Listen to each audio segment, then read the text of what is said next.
guys, it's your Silicon Valley tech editor, Sequoia, and I am on today with Yscaira Jimenez. I am so excited because I've read into your background, Columbia grad, MIT grad, and now you have this really fabulous company, LaborX. So I'm super excited to get into all this, but before we do, tell me a little bit more in terms of how you got to the point of creating this company.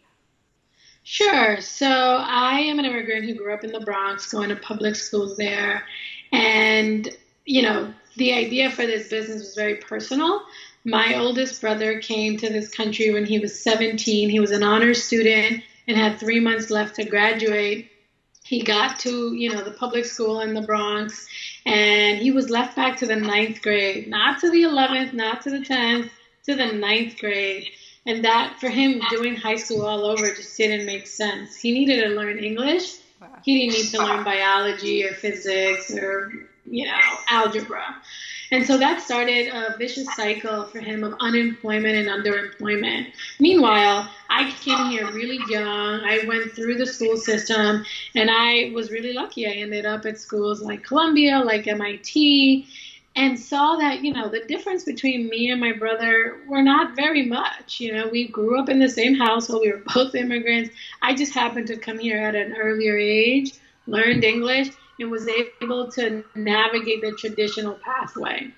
So when I zoom out and think about how many people like my brother are here who have non-traditional backgrounds, who maybe didn't go to college at 18 and don't have that traditional pathway, but are really smart, really hardworking, and can't get a good job. And it turns out that 2/3 of our workforce doesn't have a 4-year degree, right? So we have massive numbers of people in our workforce who don't fit this traditional model. When you look at companies and the way they hire, 80% of it comes through networks, and they value pedigree and who you know. And I just refuse to believe that the quality of the work you do is really dependent on whether you went to college, where you went to college, and who you know. Mm-hmm. And so that's how I ended up building LaborX. I wanted to do something about that. I wanted to solve the big gap that companies have in finding qualified talent, diverse talent, particularly talent with a non-traditional background, and the people who are looking for these jobs, who can do the jobs but maybe lack the networks or the degrees, the fancy degrees like the ones I have. That shouldn't stand between them and getting a good job and doing a good job. I love that. So let's jump a little bit deeper into the product. So you said it's a marketplace for non-traditional backgrounds, matching employers with untapped, skilled, and loyal talent. So tell us a little bit more about the functionality and how that works.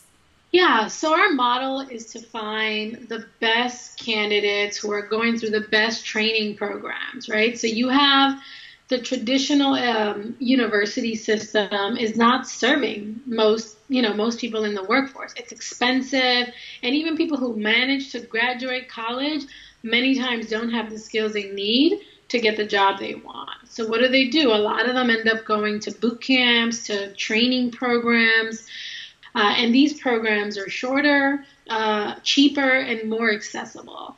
And they're learning in-demand skills for the new economy. They're learning to be social media managers, to be tech sales folks, to be software engineers, to build products, data analysis, cybersecurity experts. Like, these are the skills that, this new tech and tech-enabled economy require. So we partner with those training programs, and once people have gone through the training, we, vet and select the very best, and we get them on our platform. We connect them to companies. The way we present our candidates, though, not only do we go beyond the degree, but we go beyond the resume. A resume doesn't tell a full story of someone's skills and potential and ability to learn quickly.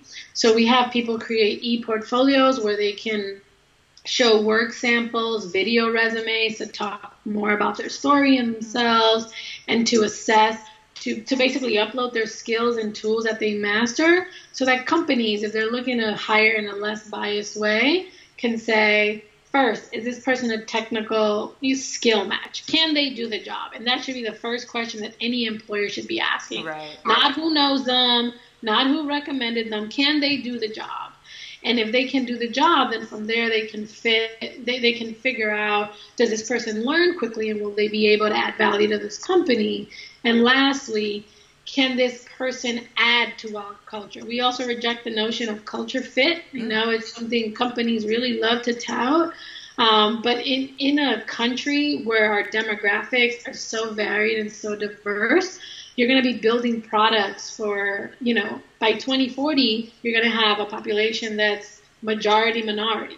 And so you need to be building products and services for your user base, and you need people who are part of that user base to be in your company. So we care about culture add, not culture fit. Nice. I love that. And speaking of 2040, you are currently a part of the new Code 2040 cohort, which is in partnership with Google for Entrepreneurs. We had another member who was from last year's Code 2040 cohort. So super excited to talk to you about that and your experience. Do you want to tell us a little bit more about how you got involved and what that experience has been like for you? Yeah, so I actually got involved with the Code 2040 program about a year ago when they announced their fellows last year. And I went straight up to the young, amazing woman, Ania, who became at the time the Code 2040 San Francisco entrepreneur in residence. And I was like, you know, I just want to meet other dope, smart, motivated women of color. And, you know, I'm always trying to find them. I hate being, you know, the only woman or the only person of color when I'm in these startup events and ecosystems. So we just, you know, we met up, we hit it off. She was like, how can I support you? And we became friends. And then when the application opened up for this year, she encouraged me to apply. She said, you know, I think you're a badass entrepreneur. You're doing something really important and really relevant to diversity in tech.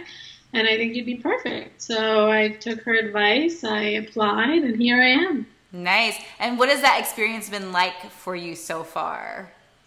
It's been amazing. And I forgot to add, actually, that I'm very familiar with Code 2040's work outside of the EIR program. So Laura, the founder of Code 2040, and I are both at Going Green Fellows. I met her through that network and have been following and celebrating her success, and quite frankly, trying to model a lot of what our organization does on Code 2040. You know, they have a lot of thought leadership around diversity, inclusion in tech, and so they were just a role model organization for me. So I knew about them way before. Sorry, and how am I feeling about the program? I'm feeling really excited. So, you know, the legacy that I want to leave as an entrepreneur in residence is really to get tech to think beyond the degree and innovate their sourcing for talent. If I can get them to think beyond the universities, to recruit in the professional networks and, you know, the networks inside their organizations, to say, you know, we have over 40 million people being trained by these alternative models. These are the innovative, you know, training programs of our day. These are the new universities. They're teaching our potential employees the skills they need, and we should be tapping into this workforce in a meaningful way.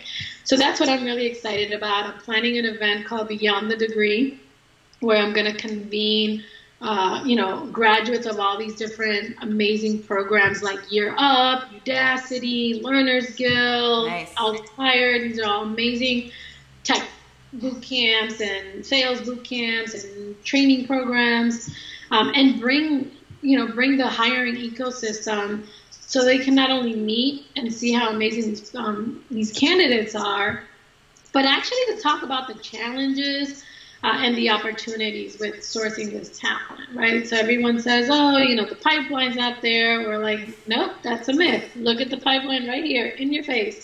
And then the second thing is giving them tools for them to go back to their company and say, okay, we need to explore our models. Are they biased? We need to explore our consistency. You know, if someone gets referred to one of our jobs, they should do interviews 1, 2, and 3. We shouldn't have them skip. And the person who recommends them shouldn't be the person who decides whether they get hired. That is biased, right? And so making sure that your pipeline is inclusive, is diverse, so that at the end of that, you have, a diverse workforce. Right. I really love that. So there are some other companies on the market who are also tackling this issue, like your Jobwells, like your Blendors. How do you guys compare or differentiate yourselves from the competition? Yeah, I think it's an exciting time in the Valley and in the country with these companies doing that. They're all my peers, and I think they're doing amazing work. We are different, however. So Jobwell focuses on Black, Latino, and Native American college grads and professionals, and so they use a more traditional model. And so they find people like me who went to Columbia, who went to MIT, and make it easier for companies to find them. The challenge there is that there are not many of us who are people of color who go to these schools.